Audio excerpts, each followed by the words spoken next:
পৰা আছে কেনেকৈ আছিলে কওকচোন।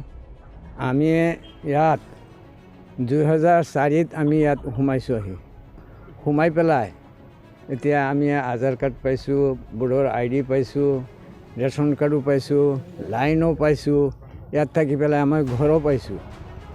ইমান সোপা চৰকাৰে আঁচনি দি পেলাই এতিয়া লাষ্টত গৈ আমালোকক ঘৰবাৰী ভাঙি দি আছে।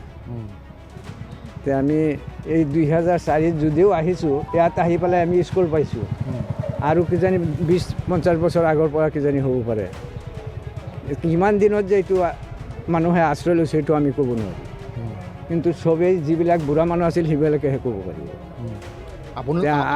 আমি আহিছোঁ, আমাৰ ঘৰ আচল ঘৰটো আছিল ৰাইডিঙৰ লগত হাতী যুঁজোৱা। তেতিয়া হাতী যুঁজোৱা পথাৰত থাকোঁতে বুঢ়া আমাৰ বেমাৰী আছিল। তেতিয়া 9 বিঘা মাটি আছিল, বেছিখিনি খাওঁতে আমি ডাঙৰ হওঁতে মাটিখিনি বেছি চেচ হৈছিল। এতিয়া বুঢ়া ঢুকোৱাৰ পিছত আমি ইয়াত আহি আশ্ৰয় লৈছিলোঁ। তেতিয়া চৰকাৰে ভাঙি দিছে। এতিয়া আমি লোকৰ ঘৰৰ কিনাৰত গৈ পেলাই বস্তু বাহিনী পেলাই থৈ আহিছোঁ। এতিয়া থকা জেগাটো আমাৰ নাই। এতিয়া কি এনেকুৱা অৱস্থাতে আছোঁ। এতিয়া আপুনি ধৰি লওক মোক কিবা ক'ব নেকি চৰকাৰ? ক'ব নেকি চৰকাৰ? নাই।